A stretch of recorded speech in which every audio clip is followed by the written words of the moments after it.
Gate आप बे Sukkur Shikarpur enjoy your life U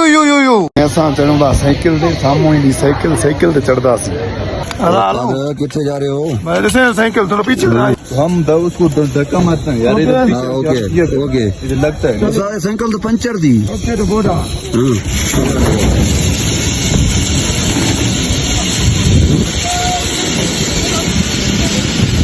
वाह संगत असा मौजूद आहियूं बाबू सरटाब 13,700 बुलंदी ते संगत ही ॾिसो था साइकिल ते मां अचां थो तारनि जे विच में सिर्फ़ मां ई आहियां ॿियो आहे मुंहिंजो मौत अलाह करे खैरनि सां पुॼां संगत मां डिॼण वारो न आहियां मुंहिंजो वीडियो ईअं न वरितो न पोइ वॾी ज़्यादती थींदो।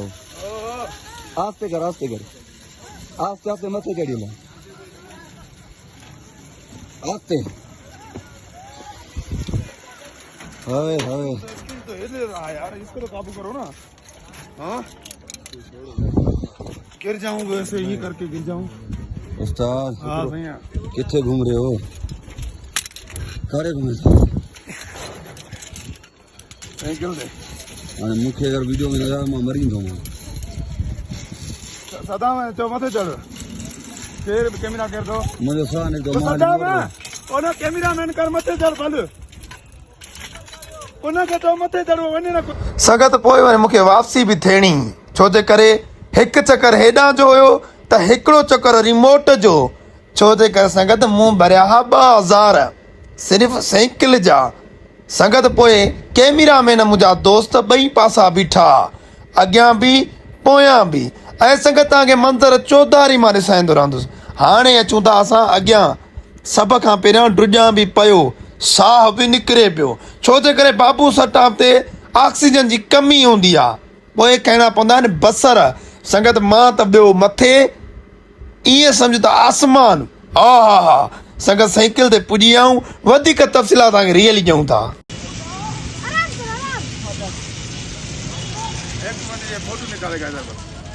जियो लेने भेजन शेड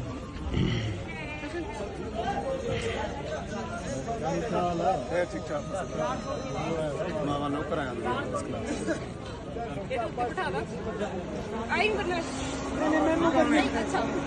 संगत ही ॾाढो ख़ूबसूरत आहे मार खोर संगत ही आहे वॾे में वॾी ख़तरनाक लाई जेकी बाबू सरटाब जी आहे जेकी बटाम वेंदी आहे बशाम संगत ओॾो रस्ता बंदि हुया तंहिंजे करे असांखे हेॾां वञिणो पियो। ख़ूबसूरत मंज़र त तव्हां ॾिठा ई हूंदा संगत ही ॾाढा ख़ूबसूरत मंज़र असांजे आज़ाद कश्मीर जा आहिनि संगत ॾाढो मज़ो आयो यकीन कयो तव्हांखे अलाह पाक होॾे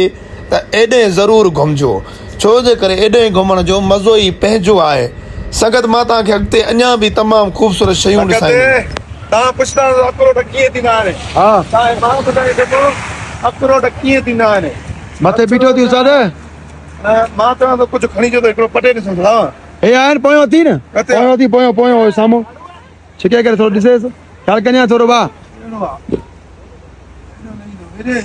आओ संगत अखरोट जो वण घणे छिकेसि संगत छा थो करे वाह वाह रेखा संगत के रेखा रहा है गरीब एडारे वीडियो में वाह सही वाह जो खलू लाइन जो सुकना नो सर ॾिसो हे अखरोट गरीब अखरोट वाह पेर पटना वाह पार दा कटाइन हेरे कुछ भी ना है एदार वो अखरोट पटरी बादाम आ गया खाता घर खई हुआ है शाम सा का दूं क्यों का दूं वाह जियो जबरदस्त संगत ही मंजर त बाबू सरटाप जा बाबू सरटाप तव्हां ॾिसी सघो था